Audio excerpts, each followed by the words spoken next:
Hi and welcome to GRVO TV, G's Reviews, Views and Opinions. I'm going to give you my opinion today on what I think is the best value for quality device for putting videos on YouTube and doing the odd video, you know, to show your friends and family or whatnot. Now I've got a selection here of devices that can be used. And again, this is just my opinion, based on experience and coming up with different problems, etc. Now, the first option you've got is your phone. I mean, I've specifically got an iPhone here. You can take sort of reasonable quality video on it. It's not great, but it's usable, and you've got sound on there, so it will do it, no problem. Would I use it? No, I wouldn't use it for that. But hey ho. Then you've got your iPad. Really good quality video on the later ones. The sound's pretty good, but is it sort of really the ideal thing for using when you're out and about? I mean, you can stand it up and you get all these things where you can stand it and things, but do you really want to be taking your iPad out doing video on? Not for me, might be for some people, but not for me. But that is an option. The next option I'm going to talk to you about is something like this, which is just a basic super zoom camera. This is the Lumix FZ28. There's all different models of this. This is one of the super zoom ones. This particular one will do 720p video, which most people are going to use on YouTube. Although you can upload 1080 now, it does take a long time, so I think most are downsized to 720 or 360. So that will take reasonable 720p video. It's got image stabilized. However, the microphone is, I believe, these little dots here. So the sound quality is, I would say, poor on these. On the later models, they move the microphone to the top and put a stereo mic on, which is better. But on-camera microphone is never going to be fantastic.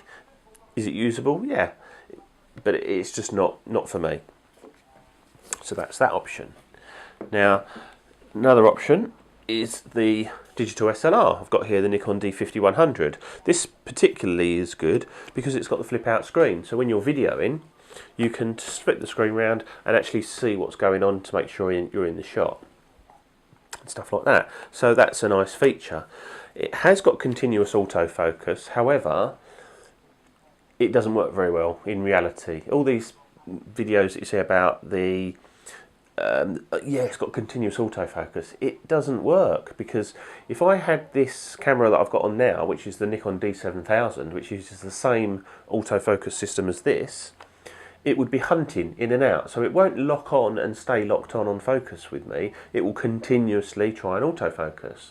Now, instead of a system whereby it locks on and only changes when something moves, every few seconds it's trying to decide, am I still in focus? And it will go back and forward, and then it will get its focus back. So do you want, you know, I mean, do you want your videos to be going blurry every 5 seconds? Yes, you could edit it out, but it's just more hassle. So when I'm using my digital SLR for especially YouTube videos, I have it, obviously here it's mounted on a tripod and it's on manual focus and it's just fixed focus. If I was out and about doing an on-location shoot with it, I'd have someone else obviously operating the camera, and I'd get them to use manual focusing, and that solves that problem. The big plus on this type of camera, in my opinion, is it's got the external microphone socket, so you can have a lapel microphone or a standalone microphone or whatever. And for me, it just makes it nice and easy. And I know that on other videos you can use your iPhone or other recording devices and add it on afterwards, but for me that's just an extra hassle. I'd rather have it all in one go. So that's the digital SLR, and obviously with that you're getting full 1080p resolution, which then when you downsize it to 720, you're sort of getting the best quality possible, and you can create some nice videos with the digital SLR. So I'd say that's very high on my list, and I use that quite a lot. My latest acquisition is this little thing. Now, I dismissed these when they first come out, and things like the Flip, and this is the Kodak Zi8.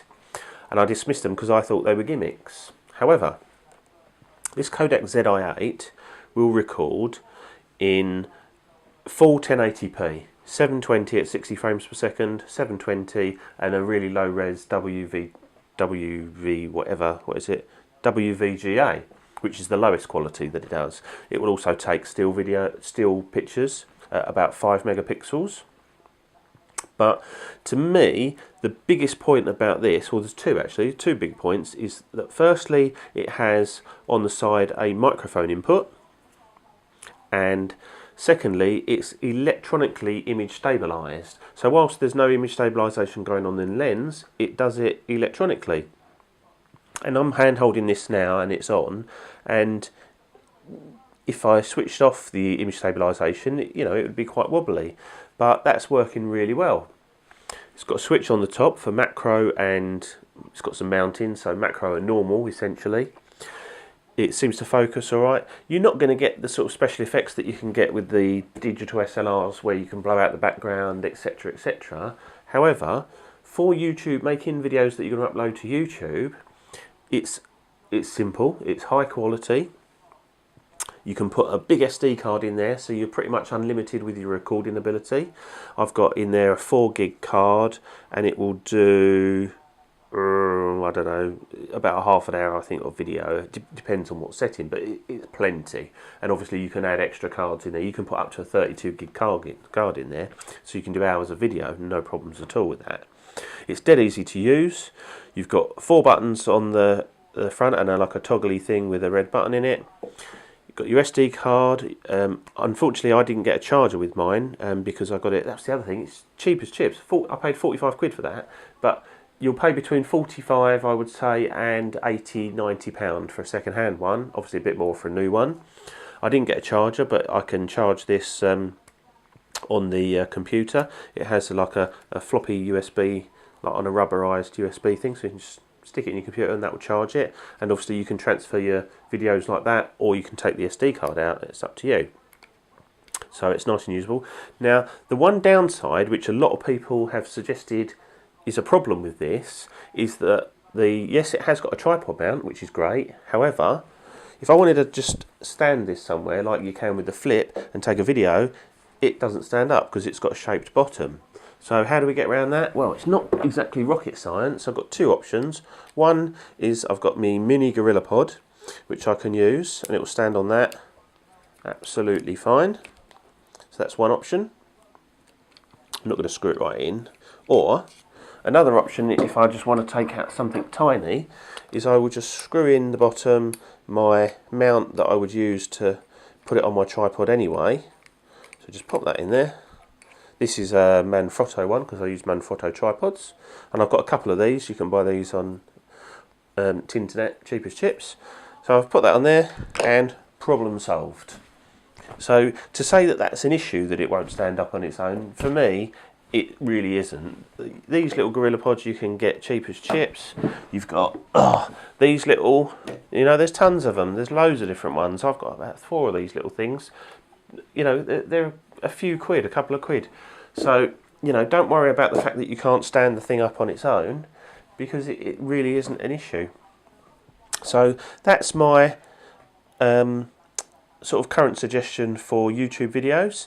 I have used this to do the video which is entitled Response to a Question, should I have a Nikon D50-100 with the Sigma 18-50 or kit lens and the 35mm 1.8. Sorry, that's a bit of a mouthful, but that's the name of the video, and that's one that I've used with this. And from now on, I'm going to be using this camera all the time, really, to do my YouTube videos, and we'll see how we get on.